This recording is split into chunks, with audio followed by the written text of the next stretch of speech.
Hello viewers, this session is the continuation part of the previous video on private equity journal entries. In the last video, I have explained the overall procedure or the transactions that happens from investor to fund house and fund house to the investment company. So before learning the journal entries from this video, it's better to watch the previous video so that you can get better understanding on this one. So I have taken all the transactions from the previous video and I'm going to explain how to write journal entries to the transactions. So the first one is, here the funds get started and investor committed to pay amount. So I'll just draw a diagram of flow here. That is three parties, that is investor, amount will send to fund house, and from fund house it goes to investment company. So this is how funds will flow from investor to investment company. So the same process I'll take it here also. The first one is, investor should pay amount. For that, what they'll do, so fund house will send some notice to investor if he is willing to pay that amount or not. So the first transaction is related to that only, that is funds started and investor commits to pay amount. Here if you observe, in this transaction there is no cash inflow or outflow, it is just the information given only that investment of funds it got started, and here investor is just committed to payment but he did not pay any amount. So for this there will be no journal entry because as no cash flow is there. So no journal entry will be written for this. The reason for that is no cash flow is there. When no cash flow is there, there is no need to write any journal entry. And the second one, as investor is ready to pay, so what he did, he gave information to fund house that he is ready to commit, and fund house what it is doing, it agreed with the investment company that persons are own. So here FH means fund house. So fund house, it agreed with the investment company to invest, and the same information is given to investor that how much amount need to be invested. Before writing all these journal entries, you need to learn the accounting rules as well. So at bottom I am writing that one. Real account rule, personal account rule, and nominal account rule. For writing journal entries, these three rules need to be learned. So what need to be credited and what should be debited, that I'll write it here. So from real account rule, what should be debited? Debit that comes into business, credit that goes out of business. So whatever that is coming into business in the form of asset, that should be debited, and whatever that is going out from the business in the form of liabilities, that should be credited. And next, in personal account, so always the person who is receiving amount, that person name should be debited. So debit the receiver and credit the giver. So if any person is giving amount, credit that person name. He is also called as creditor, and the person who is receiving amount, he is called as debtor. And next, nominal account rule. So debit all expenses and losses of company, and credit all incomes and gains. These should be credited. So based on these three accounting rules only, we are going to write journal entries. So come back to the second journal entry. So what is happening in second journal entry? A commitment is made between the investment company and the investor. That amount should be invested into the company. What is happening here? Amount is taken from the investor to investment company. That amount is called as capital. So what should be done here? According to real account rule, see at bottom. So according to real account rule, what should be debited? That comes into business, that is all assets. Always assets should be debited, and that is going out means here credit all the liabilities. All the assets should be debited and all the liabilities should be credited. So as per this rule, for the second journal entry, what is happening here? Some capital contribution is made by investor to the invested company.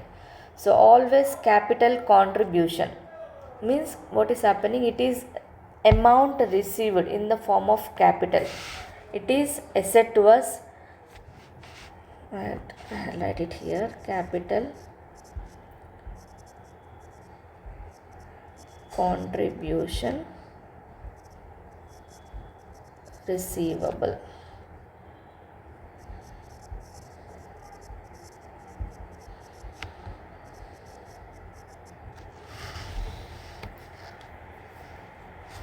So in this second journal entry, it is just information given that amount need to be received.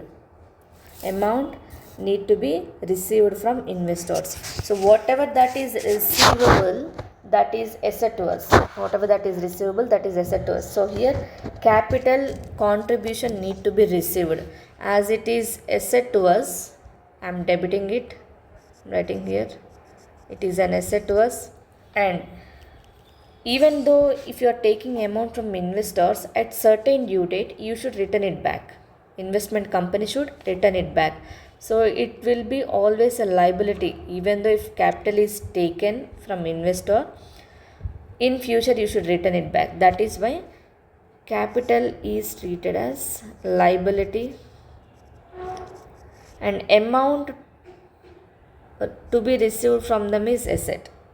If amount to be receivable is to be treated as asset, and in future the same amount need to be returned, that's why it is called as capital, and it comes under liability category. So debit all assets, credit all liabilities. And next, in the second journal entry, amount actually paid by investors. Why we have written two entries here is, first one is, it is the amount need to be received in the form of capital, and second one is, it is the amount actually received. So debit, as I said, debit that comes into business. What is coming into business here? It is the amount coming into business. So for that you can write bank or cash. To, for what purpose it is coming? It is coming for the capital contribution receivable account. So amount paid by investors. Here amount is received by the business. That's why I have written either cash. If it is received in the form of check, you can use bank word, bank or cash account data to capital contribution receivable. If amount is received, it should be sent to capital contribution receivable later. The third one is, fund house invested the amount into investment company. So up to here only 2 points got highlighted. One is amount is received from investor to fund house. The second one is, from fund house it should be invested into the actual company, right? So fund house, I'll write a diagram here. So till this point,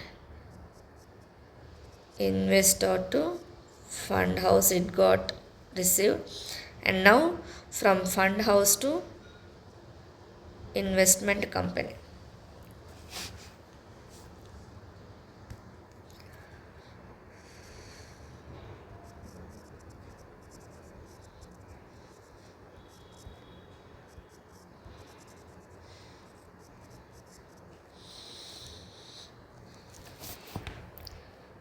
So if you observe here, from fund house to investment company, amount is going. Who is the receiver? As per personal account, fund house is it comes under personal account, and this investment company comes also under personal account rule. As per personal account rule, debit the receiver, credit the giver. So who is receiving amount? It is the investment company, so I have debited that. And what is going out here? It is the amount from fund house, amount is going to investment company, so credit that goes out, either bank or cash. Debit the receiver, credit that goes out here. And next, these three activities got completed, that amount from investor to fund house and from fund house to investment company. Next, because of doing all these transactions, fund house will charge some amount, that is called as management fee. So here it is just charged but not actually received. So all these transactions are writing in fund house account books only. Remember that in whoever books you are writing, you should write journal entries from their point of view only, whether fund house is receiving amount or fund house is paying amount. So here fund house is charging management fee, means that is asset to them, they are receiving amount towards management fee, which is an asset to them. So as per real account rule, debit all assets. So here I'll write it here. Journal entry will be management fee receivable to management fee amount. So why we have debited this? Management fee receivable is asset to them, so debit all assets and credit only management fee, because this is income to them. Amount received at present is income and amount to be received in future is asset to you. So the debit part is receivable, that is why it is future activity. I have written it under asset category, and this management fee is revenue to them. So that is why it comes under nominal account rule. So this comes under nominal account rule. So credit all incomes. Next, if amount is received, what is coming into business? Bank or cash account debtor. 2. For what purpose they have received that? Towards management fee receivable account. So debit that comes into business, credit that goes out. It got settled. Yeah. Next transaction is refund or distribution of capital from rental income to investors. As I said, all these transactions are happened and writing from fund house point of view. So fund house, if any amount need to be distributed to investors, that is in the form of refund or disinvestment. So usually funds flows from investor to fund house. So if the same amount need to be refunded, so it should flow from fund house to investor. It's reverse, nothing but to whom we are giving amount, they are liable to refund our amount. Here who is liable? It is the fund house. It gives refund or it distributes our capital, and what is the source for them to distribute or refund amount? It is rental income for them. So if any amount is distributed from rental income to investors, it is not means amount is not actually distributed, but just a journal entry is written for amount to be distributed. If any amount is refunded, so that amount is called as usually capital, because at beginning in first journal entry we have invested amount, that is called as capital, and as per real account rule credit all liabilities. But when you are disinvesting, just reverse it. So here capital is disinvested, so capital should be debited. And from which account it should be payable? From capital distribution payable account. If amount need to be received, capital receivable. If amount need to be distributed, capital distribution account should be used for that one. So under which accounting rule we have written this? Capital comes under real account. And why it is getting debited? Because liability amount is getting decreased here. If liability is increased, it should be credited. If it gets decreased, it should be debited. And all the bills payable, that comes under liability category only. Bills payable, it is the amount or liability to be paid. So as per real account rule, credit all liabilities. From this sixth one, journal entry will be capital account data to capital distribution payable account. And when amount is actually paid, when the refund amount is actually paid, what will go out? The cash will go out. If it is paid in the form of check, bank word will be used. So what is paid here? Capital distribution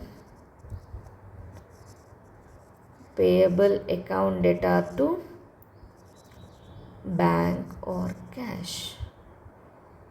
So why we have debited capital distribution payable means, here as amount is paid, your liability is getting decreased. As per real account rule, when liability is decreased, it should be debited.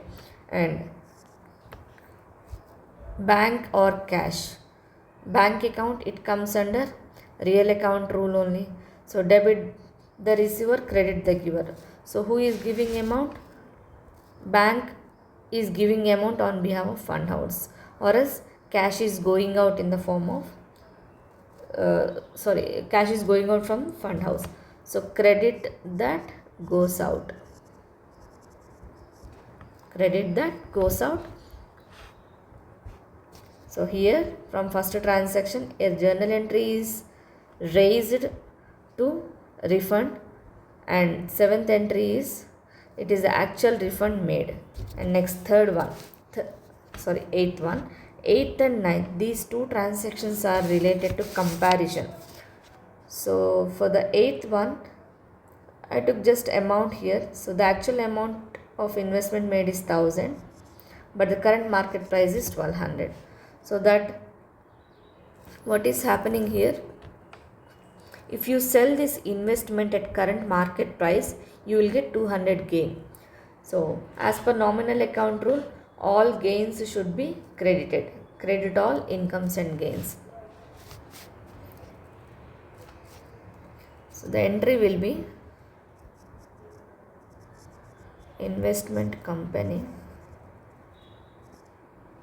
to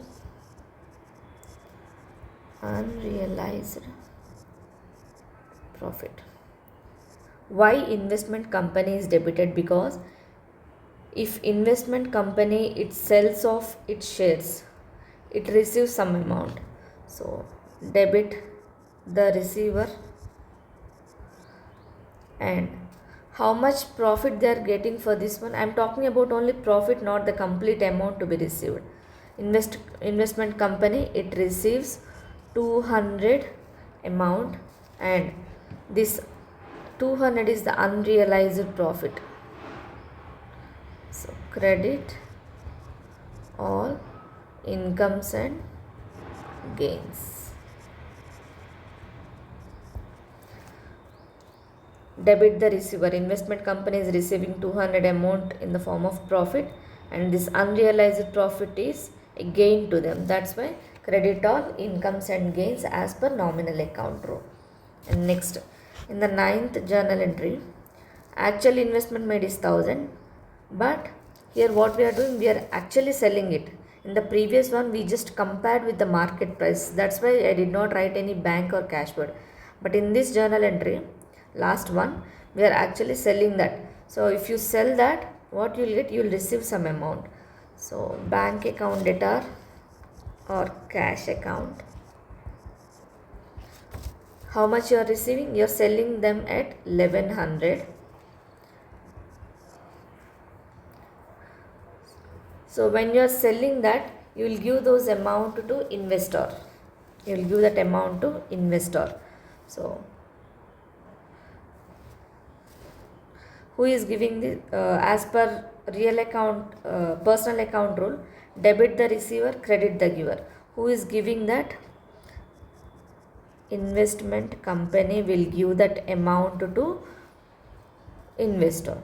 How much they actually give?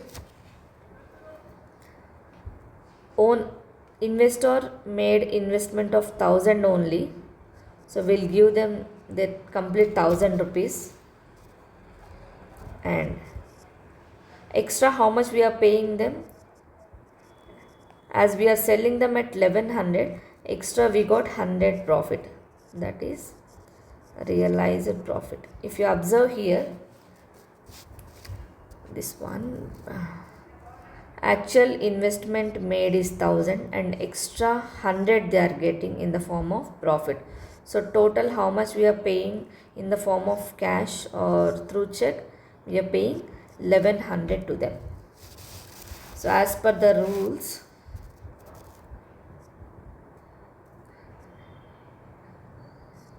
debit that comes into business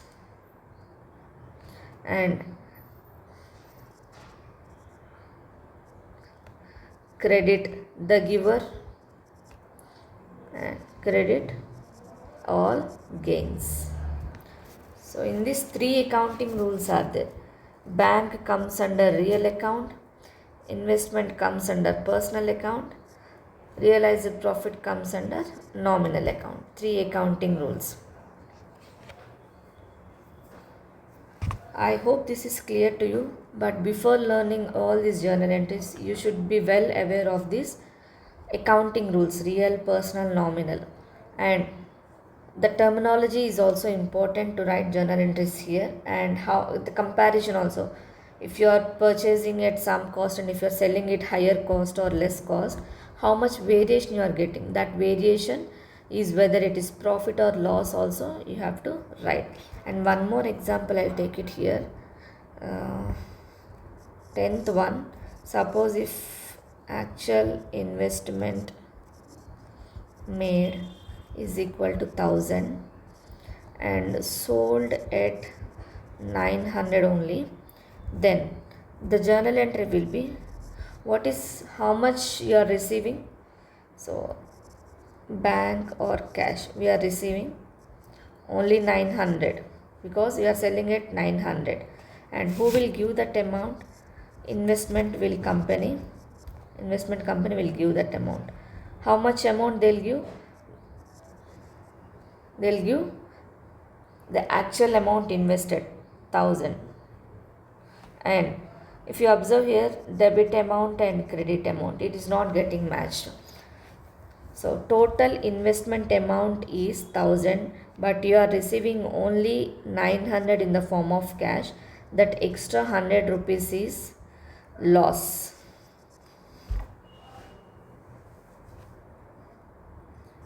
Realized loss. Actual amount invested is 1000, but you are receiving only 900. This 100 is loss to us. In the previous transaction, actual amount is invested is 1000, got 100 rupees profit, so total 1100 we gave, but here only 900 is paid because 100 is lost to them. This is how you have to write journal entries. And one more rule for journal entries is, whenever you are writing journal entry, your total debit amount should get equal to credit amount. Here in the last transaction, your total debit amount is 900 plus 100, it is equal to 1000, and credit amount is also 1000, so it got matched. And in ninth previous transaction, debit is 1100 and credit is 1000 plus 100, total 1100, got matched.